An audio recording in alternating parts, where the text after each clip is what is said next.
The terrible day for Ritz and McHenry began on June 14th, 2006, according to Delaware Online. McHenry was on a business trip when his roommate opened the door to their apartment when the cat darted outside. There was a small spot of hope when a neighbor told him that as he was driving down Route 1, not far from Route 40, someone flagged him down to tell him that a cat had jumped out of his pickup bed. It's harrowing to think of this poor cat leaping onto a busy highway. Even worse, this made it harder to determine where to start searching for Ritz.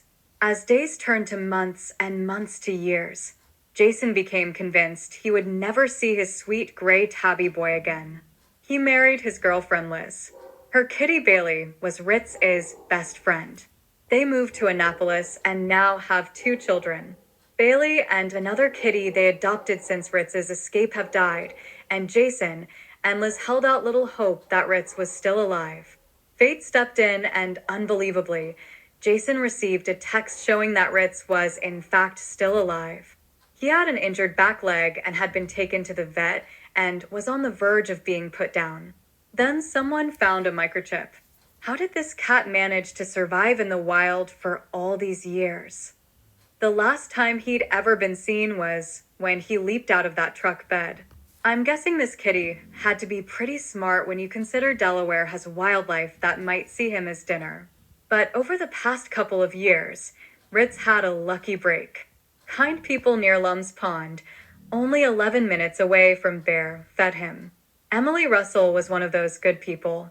The sweet gray tabby began showing up at her home in a mobile home park near Lum's Pond, and she fed him over a period of 2 years until he showed up one day with an injured paw and leg.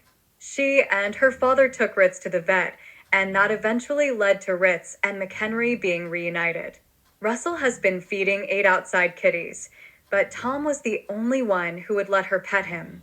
He'd sleep under the mobile home. But when he showed up with injuries, she took him to Lum's Pond Animal Hospital hoping to save him from euthanasia. For McHenry, the text message was a joyous shock and his reaction caught Liz's attention.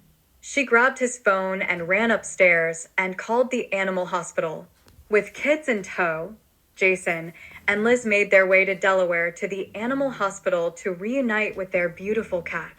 After his successful treatment, Ritz is recuperating at the home of Liz's mom, Caroline Clark. The family jokingly calls her the certified cat lady. Jason and Liz aren't sure if Ritz remembers them, but he's clearly happy now that he's safe with his family. He's lovable and very friendly. Ritz was now going to be safe after coming so close to a tragic end.